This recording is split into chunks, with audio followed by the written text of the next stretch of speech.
இன்னைக்கு நாம பார்க்க போற புத்தகம் கங்கு. இது ஒரு நாவல்.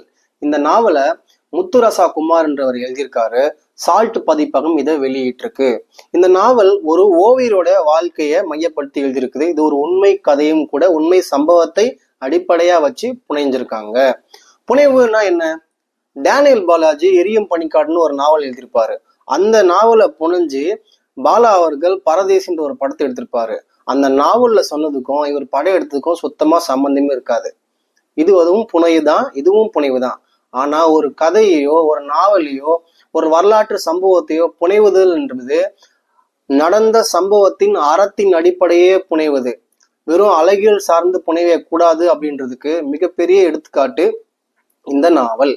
இந்த நாவல் நகரங்கள் இருக்கிறது மக்களுக்கு அன்பே கிடையாது, கிராமத்து மக்கள் கிட்ட அப்படியே அன்பு பொங்கி வழியுது அப்படின்னு ஒரு பொது புத்தி இருக்கும் இல்லையா? அந்த பொது புத்திய ஒரு பெரிய சம்டியத்தை அடிச்சு உடைச்சிருக்காரு முத்துராசா குமார். மதுரை தென் மாவட்டங்கள் சம்பந்தமான ஊர்களில் இருக்கக்கூடிய சாதிய வன்ம மனநிலைமைய இந்த நாவல் போராவார இடத்துலாம் ஒரு கத்தி எடுத்து கிழிச்சு தள்ளி விட்டுருக்காப்புல முத்துராசா குமார். இந்த நாவலுடைய கதாநாயகனா சிற்றரசன் ஒருத்தர் இருக்கான். அந்த சிற்றரசன் யாருன்னா, அந்த கிராமத்துல ஒரு பெரிய கல்குவாரி இருக்கு. அந்த கல்குவாரியில சிற்றரசோட அம்மாவும் அப்பாவும் கல் வடிக்கிறாங்க. அது எப்படி சொல்றாருன்னா, இந்த முத்துராசா ஒரு மிகப்பெரிய மலைய குறைஞ்சிக்கிட்டு போற மண்புழுவை தான் இவங்க 2 பேரை கற்பனை பண்ணி எழுதுறாரு. அங்கேயே இந்த நாவலுடைய ஓப்பனிங் ரொம்ப பிரம்மாண்டமா இருந்துச்சு. அப்ப சிற்றரசு இயல்பாவே அந்த கிராமத்துல வரைகிற திறமை கொண்டவன். அப்ப அவங்களுக்கு பக்கத்துல இருக்க நாகேஷ், அப்புறம் அவங்களுக்கு கூட இருக்க நண்பர்கள், இவங்க எல்லாம் சேர்ந்து அவனை ஒரு ஓவியன் ஆக்கிடணும்.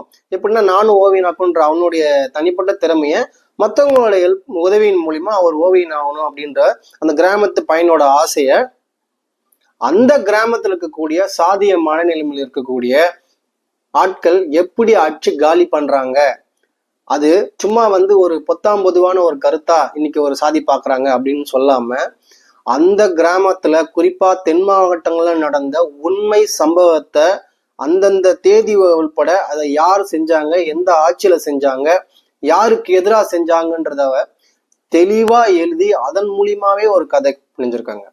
வெறும் சம்பவங்களையும் விவரங்களையும் வச்சு எழுதாம, நாவலுக்கே உரிய எந்த இலக்கிய தன்மையும் மிஸ் ஆகாம அழகான ஒரு கதையைத்தான் இந்த கதையை கங்குன்ற கதையை எழுதியிருக்காரு.